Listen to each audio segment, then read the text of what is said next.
Hi friends, welcome back to Birlas Parvai. இந்த வீடியோல நம்ம என்ன பார்க்க போறோம் அப்படினா நம்மளோட காரை சர்வீஸ் கொடுக்கும்போது நம்ம என்னென்ன விஷயங்கள் வந்து நம்ம டேக் கேர் பண்ணிக்கணும், அந்த சர்வீஸ் சென்டர்ல நம்ம காரை வந்து எப்படி சர்வீஸ் பண்றாங்க, என்னென்ன வொர்க் பண்றாங்க அப்படிங்கறத கம்ப்ளீட்டா கேப்சர் பண்ணி இன்னைக்கு நான் உங்களுக்கு காமிக்க போறேன். நம்மளோட கார் வந்து 1 lakh கிலோமீட்டர் வந்து கிராஸ் ஆயிருச்சு. நான் கிட்டத்தட்ட ஒரு 7-8 months நம்மளோட காரை வந்து இன்னும் சர்வீஸ் பண்ணல இந்த லாக்டவுன்னால. ஸோ இன்னைக்கு கார் சர்வீஸ் போகுது. அங்க நம்மளோட காரை எப்படி சர்வீஸ் பண்றாங்க, என்னென்ன பண்றாங்கங்கறத கம்ப்ளீட்டா இந்த வீடியோல பார்க்கலாம். வீடியோக்குள்ள போறதுக்கு முன்னாடி என்னோட சேனலை இன்னும் சப்ஸ்கிரைப் பண்ணல அப்படின்னா சப்ஸ்கிரைப் பண்ணிக்கோங்க. பக்கத்துல இருக்க பெல் பட்டனை கிளிக் பண்ணிக்கோங்க. அப்பதான் நான் போடுற எஃபர்ட் உங்களை வந்து ரீச் ஆகும். இப்போ வீடியோக்குள்ள போகலாம். நம்ம சர்வீஸ் சென்டருக்கு ரீச் ஆகிறதுக்கு முன்னாடி வீட்டில் வந்து நம்ம கொஞ்சம் ஹோம்ஒர்க் பண்ணிக்கணும். என்ன அப்படின்னா, நம்ம காரில் என்னென்ன பிரச்சனை இருக்குது அப்படிங்கிறத ஒரு அரை மணி நேரம் நீங்கள் உட்காந்து டைம் ஸ்பெண்ட் பண்ணி ஒரு பேப்பர் எடுத்து நல்லா எழுதிக்கோங்க. ஏன் அப்படின்னா, நம்ம சர்வீஸ் சென்டர் போய் நின்ன உடனே நமக்கு பிளாங்க் ஆயிரும். நம்ம என்னென்ன நினச்சி வச்சோமோ எல்லாமே மறந்துடும். ஏன்னா நம்ம டிரைவ் பண்ணும்போது ஒரு சில விஷயத்தை வந்து நம்ம யோசித்து பார்த்துருப்போம். நம்ம காரில் இது பிரச்சனை இருக்குது, அடுத்த சர்வீஸில் நம்ம சரி பண்ணணும் அப்படின்னு சொல்லி நிறைய யோசிச்சிருப்போம். ஆனால் அங்கே போய் அவங்ககிட்ட சொல்லும் போது நமக்கு எதுவுமே வராது, எல்லாமே மறந்துடும். அப்போ என்ன பண்ணிக்கோங்க அப்படின்னா, இப்போ நான் பாருங்கள், இந்த ஒரு பேப்பரில் வந்து நான் கம்ப்ளீட்டாக வந்து நான் லிஸ்ட் டவுன் பண்ணியிருக்கேன். நான் வந்து நோட்டீஸ் பண்ண வரைக்கும் நான் என்னென்ன சேஞ்ச் பண்ணணும் அப்படிங்கிறத நான் லிஸ்ட் டவுன் பண்ணியிருக்கேன். ஸோ இதை நம்ம அங்கே போய் நான் அவங்ககிட்ட பேசும்போது, நம்ம இதை கையில் வச்சுட்டு நம்ம பேசும்போது நமக்கு எதையுமே நம்ம மறக்க மாட்டோம். க்ளீனாக வந்து அவங்களோட ரெக்கார்டுக்கு வந்து இது ட்ரான்ஸ்ஃபர் ஆயிரும். Right, okay. ஸோ இந்த மாதிரி நீங்களும் வந்து லிஸ்ட் டவுன் பண்ணிக்கோங்க. லிஸ்ட் டவுன் பண்ணிவிட்டு நீங்கள் சர்வீஸ் சென்டரை போய் அப்ரோச் பண்ணலாம். இப்போ நம்ம ஸ்டார்ட் பண்ணி நம்ம சர்வீஸ் சென்டருக்கு போகலாம். இன்றைக்கி நமக்கு கம்ப்ளீட்டாக நம்மளோட சர்வீஸோட டெமோ வந்து பண்ணுறதுக்கு நமக்கு ரொம்ப ஹெல்ப்ஃபுல்லாக இருந்தது யார் அப்படின்னு பார்த்தீங்கன்னா, இந்த GoMechanic அப்படின்னு சொல்லி ஒரு ஆன்லைன் போர்ட்டல். ஸோ அவங்க வந்து நிறைய ஒர்க் ஷாப்ஸோட டைப்பில் இருக்காங்க. ஸோ அவங்க வந்து ஆன்லைனில் உங்கள் மொபைல்லேயே வந்து ஒரு ஆப் வந்து அவங்களுக்கு அவைலபிளாக இருக்குது. அது வழியாகவே நீங்கள் என்ன பண்ணிக்கலாம் அப்படின்னா, இந்த சர்வீஸ்க்கு வந்து நீங்கள் கால் வந்து புக் பண்ணிக்கலாம். ஸோ அதில் வந்து அவங்க என்னென்ன எடுத்துக்கிறாங்க அந்த இதில் ஆப்பில் அப்படின்னா, உங்களோட வெஹிக்கிளோட மாடல்ஸு, அந்த உங்களோட டேட் ஆஃப் அப்பாயின்மெண்ட் அவங்களே வீட்டுக்கே வந்து பிக்கப் பண்ணிக்கிறாங்க உங்களுக்கு சர்வீஸ் தேவை அப்படின்னா. ப்ளஸ் அவங்க வந்து உங்களோட பில்லில் வந்து மேக்ஸிமம் 40% வரைக்கும் உங்களுக்கு வந்து ஆஃபர்ஸ் வந்து கொடுக்குறாங்க. அதுக்கு வந்து ஒரு ப்ரோமோ கோடு வந்து ஆக்சுவலாக அவங்க கொடுத்துருக்காங்க. அதை நான் இங்கே உங்களுக்கு கீழே கொடுக்குறேன். ஸோ கண்டிப்பாக வந்து அவங்களுக்கு நம்ம தேங்க்ஸ் சொல்லணும். ஏன் அப்படின்னா, நமக்கு எந்த ஒர்க் ஷாப்லையும் இந்த அளவுக்கு நமக்கு வீடியோ எடுக்கிறதுக்கு கோஆப்ரேட் பண்ண மாட்டாங்க. அவங்களோட ஹெல்ப்னால தான் நமக்கு இவ்வளோ டீட்டெயில்ஸ் வந்து நமக்கு இன்னைக்கு கிடச்சிருக்கு.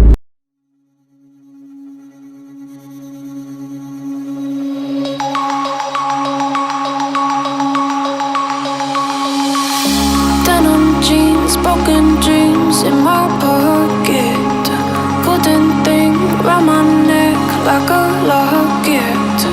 Carve your name in my mind, 'cause you caught it, you caught it. You're golden, golden, honestly you know it. Me under the street light at the end so I could show you. You're golden, golden, honestly you're glowing. Me under the mezzanine just so that I could show you. You're golden, hey you're golden, you're golden, hey you're golden, golden, hey.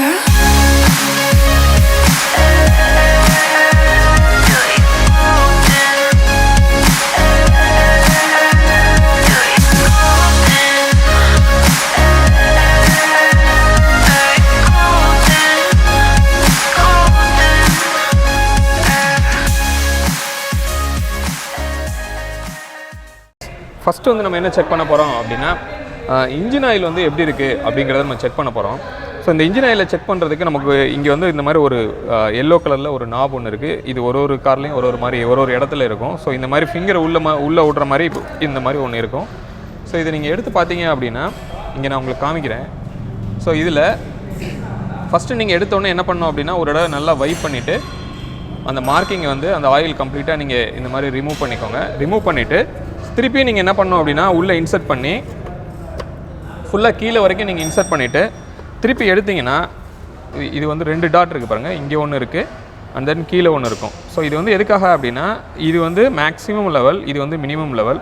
இப்போ நம்மளோட வண்டியில் பார்த்தீங்க அப்படின்னா கிட்டத்தட்ட minimum லெவலுக்கு பக்கத்தில் வந்து வந்துருச்சு. நம்ம வந்து கிலோமீட்டர்ஸ் கிட்டத்தட்ட நான் வந்து ஒரு 15,000 20,000 கிலோமீட்டர் நான் இங்கே ஓட்டிட்டேன் இன்ஜின் ஆயில் மாற்றி.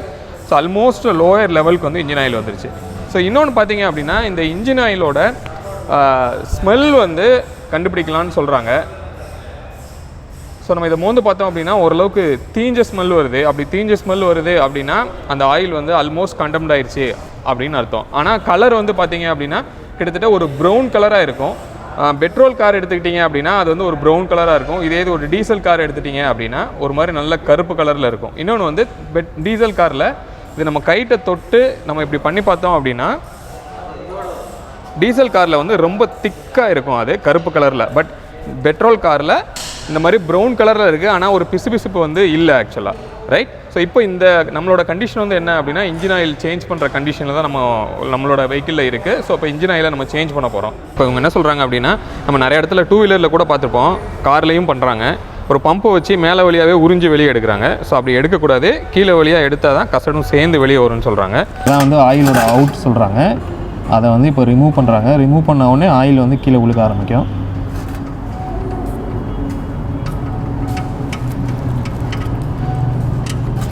நீங்கள் பார்க்குறீங்க இல்லையா? ஸோ எப்படி கற்பாக உள்ளே இருந்து ஆயில் கம்ப்ளீட்டாக வந்து ட்ரெயின் ஆகுது. ஸோ நம்ம இது வந்து ட்ரெயின் பண்ணிட்டு ஒரு 5 மினிட்ஸ் விட்டுருவோம். அப்படி ஆனால் உள்ளே இருக்கிற ஆயில் மொத்தமாக வெளியே வந்துடும். ஸோ ஒரு 5 மினிட்ஸ் அது வந்து நம்ம ஃப்ரீயாக விட்டுருவோம். Okay okay. இதுக்கு ஆயில் ஃபில்ட்ரு இப்போ என்ன பண்ண போகிறாங்கன்னா ஆயில் ஃபில்டரை வந்து கழட்ட போகிறாங்க. ஸோ ஆயில் வந்து கொஞ்சம் ஓரளவுக்கு எல்லாம் வெளியே வந்துருச்சு.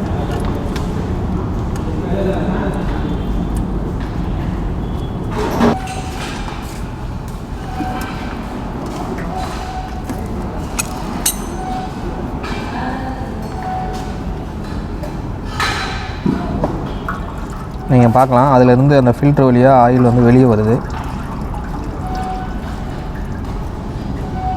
ஃப்ரெண்ட்ஸ், இப்போ நம்ம இன்ஜினில் இருந்து எடுத்த ஆயில் நீங்கள் பாருங்கள். ஸோ எந்தளவுக்கு ஒரு டார்க்காக இருக்குன்னு சொல்லி.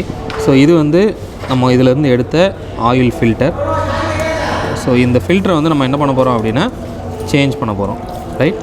ஸோ இந்த ஃபில்டருக்கு பதிலாக இப்போ நம்ம வந்து இந்த ஃபில்டரை வந்து ரீப்ளேஸ் பண்ண போகிறோம். கம்பல்சரியாக நம்ம ஆயில் வெளியே எடுத்துட்டோம் அப்படின்னா ஃபில்டர் வந்து சேஞ்ச் பண்ணி தான் ஆகணும். ஜி இது என்ன இன்ஜின் ஆயில் இது? வந்து செமி சிந்தட் ஆயில் சார். ஓகே. இது பார்த்தீங்கன்னா ஒரு 10,000 கிலோமீட்டர் ஓட்டலாம்.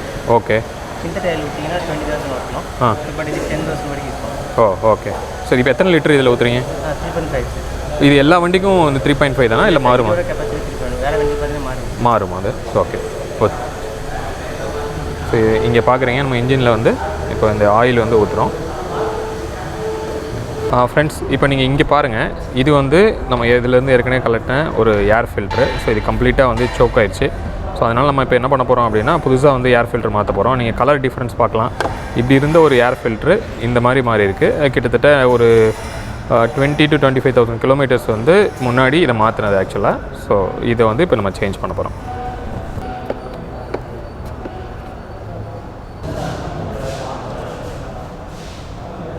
இப்போ வந்து பிரேக் பேடை வந்து காட்டுறாங்க, அது எப்படி இருக்குன்னு பார்க்கலாம்.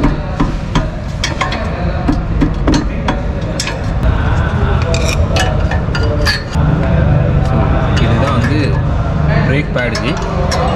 ஸோ இது இங்கே ஃப்ரண்ட்டில் பார்க்குறீங்க இல்லையா, இந்த டிஸ்கில் வந்து இந்த பிரேக் பேட் தான் போய் இதை அமுக்கி பிடிச்சி நம்ம காரை வந்து நிப்பாட்டுறதுக்கு ட்ரை பண்ணுது. ஓகே, நல்லா இருக்குது சார். பட் ஆனால் இப்போ அலுவலன்னு இருக்கிற மாதிரி இது நம்ம க்ளீன் பண்ணால் அது சரியாயிடும். இது எப்படி அது நம்ம நம்ம எம்எல் சீட் போட்டு நாங்கள் தேய்ச்சிடும். இது சரி, தேய்ச்சி க்ளீன் பண்ணி இது கிரீஸ் அப்ளை பண்ணிவிட்டு நாங்கள் மாட்டிடுறோம். ஓகே. இப்போ சவுண்டு வருது இல்லையா பிரேக் அப்ளை பண்ணும்போது? இது க்ளீன் பண்ணால் அது ரியரில் இப்போ செக் பண்ணலாம் சார் ஃபஸ்ட்டு. இப்போ ஃப்ரண்டில் நல்லா இருக்குது. ஓகே. பேக்கில் செக் பண்ணலாம். பேக்கில் எப்படின்னு பார்ப்போம் ஃபஸ்ட்டு. சரி, அதை பார்த்துட்டு அப்புறம் நம்ம அடுத்தது சார் பேக்.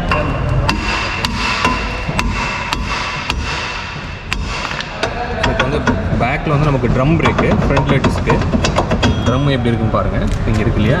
ஸோ இது வரைக்கும் இங்கே இருக்குது பாருங்கள். ஸோ இதுதான் வந்து உள்ளே இருக்கிற ட்ரம்மு. இந்த உள்ளே பொடி பொடியாக தூளாக இருக்குது பாருங்கள். இது வந்து ட்ரம்மில் நமக்கு ஒராஞ்சி மெட்டலும் ஒராஞ்சி நமக்கு இந்த மாதிரி ஒரு பொடி மாதிரி உள்ள கிரியேட் ஆகிருக்கு. நடுவில் இது வந்து சிலிண்டர். ஸோ இந்த சிலிண்டர் வந்து ஹைட்ராலிக்கில் வந்து இது விரியும் போது இது நம்ம பிரேக் அமுக்கணுன்னே இது என்ன ஆகும் அப்படின்னா விரியும். ஸோ விரிஞ்சு இந்த பேடை விரித்து அந்த ட்ரம்மில் போய் பிடிச்சி தான் நமக்கு பிரேக் நிற்கிது. இப்போ இது எப்படி இருக்குது இது? ஷூ நல்லா இருக்குது சார். ஓகே. ஷூ இது நல்லா இருக்குது. ஆனால் பட் இது வந்து சவுண்ட் வருது பார்த்து சொன்னீங்கல்ல, இது வந்து தூள் ஆகினால இது உள்ள வந்து கிச்சின்னு சவுண்ட் வந்தது. ஸோ இது நம்ம வந்து க்ளீன் பண்ணி மாட்டோம்னா அந்த சவுண்ட் எரேஸ் ஆயிரும். ஓகே. இப்போ நம்ம சிலிண்டர் எப்படின்னு பார்ப்போம். சரி. இப்போ வந்து அந்த சிலிண்டர் எப்படி இருக்குன்னு நம்ம பார்க்கலாம். ஸோ சிலிண்டர் ஜாம் ஆகிட்டு இருக்குது. ஸோ இது வந்து நம்ம ஃபஸ்ட்டு வந்து இது க்ளீன் பண்ணி மாட்டி பார்ப்போம். சரி, இது ஓகே ஆயிடுச்சுன்னா இதே மாட்டிடுவோம். அப்படி இல்லை ஓகே ஆகலைன்னா இது சார் ரிப்ளை தான் பண்ணணும் சார். புதுசாக மாற்றும். ஆமாம் சார், புதுசாக மாற்றும். ஓகே.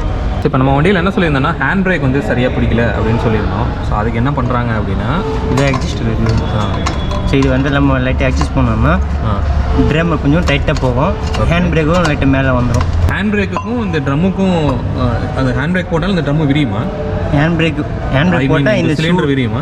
ஷூ இந்த சிலிண்டர் விரியாது, ஷூ மட்டும் இப்படி வெளியே தரணும். ஓ, அதுக்கு வந்து இந்த சிலிண்டருக்கும் ஹேண்ட் பிரேக்கும் சம்மந்தம் கிடையாது. இந்த பிரேக் தான் வந்து விரிஞ்சு இதை வந்து வெளியில். அதாவது ஹேண்ட் பிரேக் கேபிள், இது ஹேண்ட் பிரேக் கேபிள் கீழே வரும். சரி, இப்போ ஒரு சில காரில் வந்து ஹேண்ட் பிரேக் போட்டு ஜாம் ஆயிருதுன்னு சொல்கிறாங்கல்ல. ஆமாம். அப்படின்னா மழை பெய்யறப்பெல்லாம் வந்து போட்டோன்னா அப்படியே ஜாம் ஆயிரும். அப்போ என்ன இருக்கும்? அது நீங்கள் வந்து தண்ணியில் போயிட்டு வந்து ஹேண்ட் பிரேக் போட்டிங்கன்னா அது உள்ளே வந்து தண்ணி நிற்கும். ஓகே. ஸோ இது வந்து சூடாக இருக்கும். ஸோ அதனால என்ன ஆகும்னா சூடாக இருக்கு என்ன ஆகும்னா மெட்டல் வந்து இந்த இதில் பிடிச்சிக்கும். சரி. ஸோ அதனால வண்டி மூவ் ஆகாது. ஸோ நம்ம வந்து பின்னாடி தட்டிக்கிட்டு தான் நம்ம வந்து ரிலீஸ் பண்ண முடியும், ரிலீஸ் பண்ணணும். அப்படி நம்ம மழையில் போயிட்டு வரும்போது நம்ம ஹேண்ட் பிரேக் யூஸ் பண்ணக்கூடாது. ஸோ நம்ம கியரில் போட்டு தான் வண்டி பார்க் பண்ணுறோம். ஹேண்ட் பிரேக் வந்து யூஸ் பண்ணக்கூடாது. ஓகே. அப்படி ஜாம் ஆயிடுச்சுன்னா மறுபடியும் இந்த ஸ்ப்ரிங்கை தான் நீங்கள் ரிலீஸ் பண்ணுவீங்க. அது ஜாம் ஆயிடுச்சுன்னா நம்ம இந்த ட்ரம்மை தட்டிக்கிட்டு வெளியே எடுத்துட்டு நம்ம ஷூ மாற்றின மாதிரி இருக்கும். இந்த ஷூ வந்து உடச்சிக்கும். ஆமாம், இது பேடு தனியாக வந்துடும். தண்ணி ஏன்னா இது தண்ணி போட்டு ஊறிடும். இப்போ நீங்கள் ஹீட்டில் வந்து இப்போ ஹேண்ட் பிரேக் போட்டிங்கன்னா இது வந்து ட்ரமுக்கும் இது வந்து ஒட்டி நிற்கும். சரி. ஸோ இது வந்து ட்ரம் வெளியே இருக்கும்போது இது ஷூ வந்து சேர்த்த வெளியே வந்துடும். ஓகே. அது நம்ம மழையில் போய்ட்டு வந்தோம்னா ஹேண்ட் பிரேக் யூஸ் பண்ணக்கூடாது. ஓகே. நம்ம கியரில் போட்டு தான் பார்க் பண்ணணும். ஓகே. இப்போ ஸ்பார்க் ப்ளக் வந்து ரிமூவ் பண்ணுறாங்க.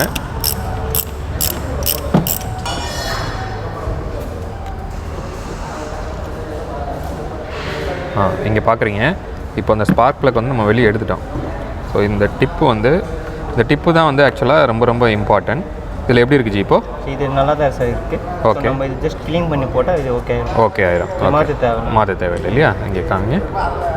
இங்கே பாருங்கள் ஜி, இதில் இந்த இதுக்கும் கீழே இருக்கிறதுக்கும் அந்த கேப் வந்து போயிடுச்சு அப்படின்னா இது ரொம்ப அதிகமாயிருன்றாங்க. அப்படி அதிகமாகிருச்சு அப்படின்னா அந்த ஸ்பார்க் வந்து க்ரியேட் ஆகாது. அந்த ஸ்பார்க்கே ஆக்சுவலாக எப்படி க்ரியேட் ஆகுதுன்னா இந்த கேப்னால தான் வந்து க்ரியேட் ஆகுது அந்த ஸ்பார்க். இன்னொன்று இந்த இடத்துல வந்து கருப்பாயிரும் போயிருந்ததுன்னா. இப்போ இதில் ரைட்டாக நம்ம வந்து தேய்ச்சி விட்டு போட்டலான்றாங்க. ஸோ இதே மாதிரி 4 ஸ்பார்க் ப்ளக்கையுமே வந்து நம்ம க்ளீன் பண்ணி போட்டுற போகிறோம். இப்போ நெக்ஸ்ட் வந்து பிரேக் ஆயில் பார்க்கலாம். ஸோ இதான் வந்து பிரேக் ஆயில். நீங்கள் இங்கே பாருங்கள் எவ்வளோ தூரம் இருக்குதுன்னு சொல்லி. ஸோ இப்போது இதோட லெவல் வந்து இங்கே போட்டிருக்காங்க. நான் இங்கே காமிக்கிறேன் கை வச்சு. ஆக்சுவலி இங்கே இருக்குது பாருங்கள், இந்த இடத்துல வந்து ஒரு மார்க் ஒன்று இருக்குது. ஸோ அந்த லெவலுக்கு வந்து இது இருக்கணும். இப்போ ஆல்ரெடி வந்து அந்த லெவலில் தான் இருக்குது. அதனால் நம்ம எதுவுமே டாப்அப் பண்ண தேவையில்லை. ஸோ அதை அப்படியே விட்டுடலாம். நம்ம கூலண்ட் இப்போ வந்து கூலண்ட்டை ஓப்பன் பண்ணுறாங்க. ஸோ இங்கே நீங்கள் பார்க்கலாம், இது க்ரீன் கலரில் இருக்குல்ல. ஸோ அதான் வந்து கூலண்ட்டு. இது ஃபுல்லாக இருக்கா ஜி? ஒன்றும் ஃபுல்லாக இருக்குது. கூலண்ட் நல்லா தான் இருக்குது. ஓகே. நம்ம டாப் இது எப்படி செக் பண்ணுவீங்க ஜி? கூலண்ட் நல்லா இருக்குது நல்லா இல்லைங்கிறது கலரை பார்த்து ஒன்று கண்டுபிடிக்கலாம். பார்த்தீங்கன்னா இதில் வந்து கை வச்சு பார்த்தீங்கன்னா இது ஒரு பிசுபிசுன்னு இருக்கும். ஸோ இந்த போயிடுச்சுன்னா அந்த பிசுபிசுன்னு போயிருக்கும். நீங்கள் கையில் தடி பார்த்தீங்கன்னா இப்போ இதில் பார்த்தீங்கன்னா என்ன மாதிரி இருக்குது ஜி எல்லாம். ஸோ இது வந்து தண்ணி மாதிரி ஆயிடுச்சு அப்படின்னா அதை சேஞ்ச் பண்ணணும்னு சொல்கிறாங்க. ஓகே. இப்போ லெவலும் வந்து கரெக்டாக இருக்குது. ஓகே. ஸோ இங்கே நீங்கள் பார்க்குறீங்க, இதான் வந்து கூலண்ட் ஆயிலோட ஒரு அடிஷ்னல் டேங்க்கு. ஸோ இது எதுக்காக இது அப்படின்னு சொல்கிறாங்க அப்படின்னா, இப்போ நம்ம ஏற்கனவே வந்து நமக்கு ரேடியேட்டரில் வந்து கூலண்ட் வந்து நம்ம பார்த்தோம். இதை ஓப்பன் பண்ணி ஓரளவுக்கு நமக்கு வந்து ஃபுல்லாகவே இருந்தது. ஸோ இதோட ஒரு ஆல்டர்னேட் டேங்க் தான் வந்து இது. ஸோ இதுலேயும் வந்து என்ன இருக்கும் அப்படின்னா அந்த கூலண்ட் ஆயில் இருக்கும். எப்போ இந்த ஆயில் வந்து அங்கே போகும் அப்படின்னா, இன்கேஸ் இந்த ரேடியேட்டரில் வந்து உங்களுக்கு கூலண்ட் ஆயில் கம்மியாயிருச்சுன்னா இங்கேருந்து அதுவாகவே என்ன பண்ணிக்கும் அப்படின்னா அந்த பேக்கப் டேங்க்லேருந்து அங்கே எடுத்துக்கும். இல்லை நமக்கு வந்து ரேடியேட்டரோட ஃபேன் வந்து ஓடலை அப்படின்னா, இது ரொம்ப ஓவர் ஹீட் ஆகும்போது ரொம்ப கொதிச்சிருச்சுன்னா இதிலேருந்து என்ன பண்ணணும் அப்படின்னா அந்த ஓவர் ஹீட்டான அந்த லிக்விட் வந்து வெளியே வரணும். பட் இது ஏர் டைட்டாக இருக்கும்போது வெளியே வராது. அப்போ இங்கேருந்து அந்த கூலண்ட் வந்து இங்கே வந்து இதில் ஓவர்ஃப்ளோ ஆகி என்ன பண்ணணும்னா இங்கே ஒரு ஓவர்ஃப்ளோ பைப் இருக்குது. இது வழியாக உங்களுக்கு வெளியில் வரும். ஸோ இது வழியாக வெளியில் வரும்போது நம்ம என்ன தெரிஞ்சுக்கணும் அப்படின்னா, கண்டிப்பாக நமக்கு ரேடியேட்டரில் ஏதோ பிரச்சனை இருக்குது, அங்கே ஓவர் ஹீட் ஆகுது அப்படிங்கிறத நம்ம தெரிஞ்சுக்கலாம். ஸோ அதுக்கு தான் வந்து இந்த கூலண்ட் ஆயிலோட டேங்க் வந்து உங்களுக்கு கொடுத்துருக்காங்க.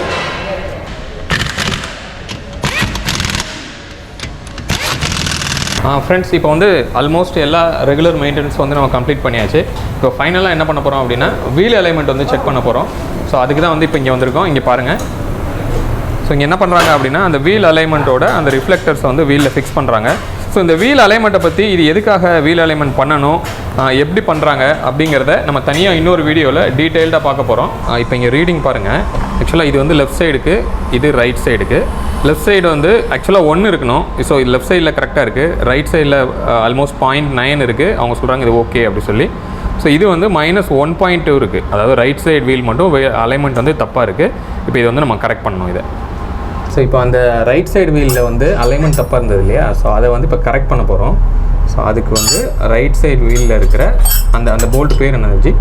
அது வந்து எண்டு ஒரு நெட்டு, ஸ்டேரிங் எண்டு. ஓகே, இது வந்து ஸ்டேரிங் பால்ஸ் எண்டு. ஸோ நம்ம இது நெட்டை லூஸ் பண்ணி இது நம்ம அட்ஜஸ்ட் பண்ணால் லைட்டாக வெளியே அது கரெக்டாக வரும். Okay okay. ஸோ அங்கே மானிட்டரில் பாருங்கள், அவங்க இங்கே அட்ஜஸ்ட் பண்ண நமக்கு என்ன ஆகுது அப்படின்னா அங்கே வந்து ரீடிங் மாறுது. இப்போ -1.6, 1.5, 1.4 சேஞ்ச் ஆகிட்டே இருக்குது. ஸோ நம்ம வந்து ரெட்டு வரக்கூடாது, தாண்டி வரக்கூடாது. ஓகே வரக்கூடாது. ஓகே, இது நடுவில் இல்லைன்னா ஓகே.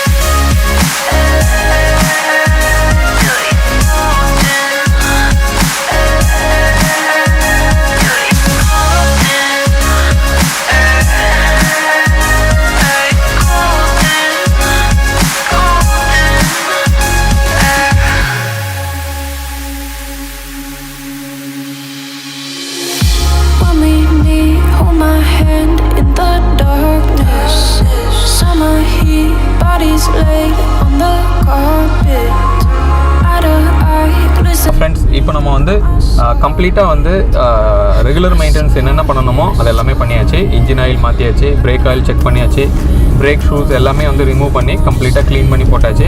இது கண்டிப்பாக வந்து உங்களுக்கு யூஸ்ஃபுல்லாக இருந்திருக்கும் அப்படின்னு நான் நினைக்கிறேன். மீண்டும் அடுத்து வேறு ஒரு வீடியோவில் உங்களை வந்து சந்திக்கிறேன். அது வரைக்கும் உங்களிடமிருந்து விடைபெறுவது உங்கள் பிர்லாஸ். பை.